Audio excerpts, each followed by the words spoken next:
5000 ஆண்டுகளுக்கு முன் மனிதன் இன்னும் கோயில்களை கட்டவில்லை.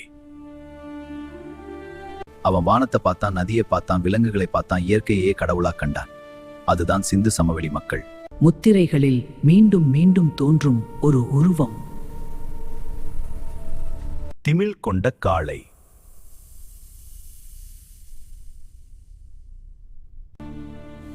அது வெறும் விலங்கு இல்ல, சக்தி, வளம், பாதுகாப்பின் சின்னம். ஆனால் இன்னொரு உருவம் வரலாற்றை குழப்பியது. ஒற்றை கொம்பு விலங்கு உண்மையா, கற்பனையா? அது ஒரு அரச சின்னமா அல்லது தெய்வீக குறியீடா? புலி கட்டுப்படுத்த முடியாத இயற்கையின் சக்தி. அவர்கள் பயப்படவில்லை, அதை மதித்தனர். இயற்கையின் சக்தியை அவர்கள் புரிந்தனர், அதை அடக்கவில்லை, அதை மரியாதை செய்தனர். அதனால்தான் இயற்கை அவர்களின் நாகரிகத்தின் சின்னமாக மாறியது. நதியே வாழ்வு, நதியே உணவு, நதியே கடவுள். கோயில்கள் இல்லாமல், சடங்குகள் இல்லாமல் இயற்கையோடு ஒன்றாய் வாழ்ந்த மக்கள். அவர்களின் ஆன்மீகம்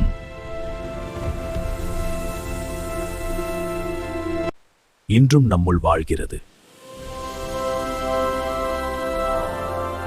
மிருகங்களின் நடுவே அமர்ந்த உருவம் பசுபதி. அல்லது வேறு ஒரு மர்ம ஆன்மீக குறியீடா?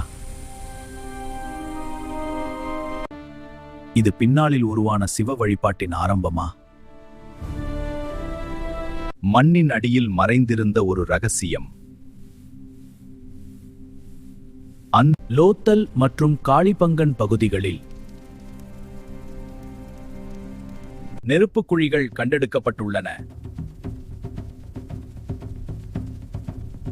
இது யாகங்கள் அல்லது வேள்விகள் நடந்ததற்கான சான்றா?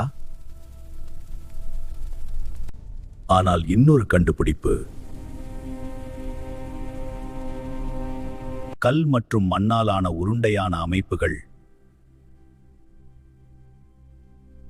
இவை லிங்க மற்றும் யோனி வழிபாட்டின் ஆரம்ப வடிவமா? அல்லது இயற்கை உருவங்களின் சாதாரண பயன்பாடா? பின்னாளில் உருவான ஆன்மீக சின்னங்களின் தொடக்கமா? வரலாறு கேள்விகளை மட்டும் விட்டு செல்கிறது, பதில்களை அல்ல. இயற்கையை வணங்கிய மக்கள். நெருப்பில் நம்பிக்கை, ஒளியில் வாழ்வு. அம்மன் சிலைகள், அறியப்படாத தெய்வங்கள். அவர்கள் நம்பிக்கை இன்றும் ஒரு மர்மம்.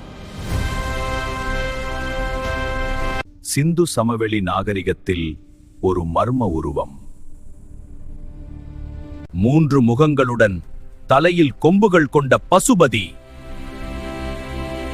இந்த உருவம் யோக நிலையில் அமர்ந்திருப்பது சிவனின் ஆரம்ப வடிவம் என அழைக்கப்படுகிறது. அவரை சுற்றி யானை, புலி, காண்டாமிருகம், அரிய ஒற்றை கொம்பு உருவம்.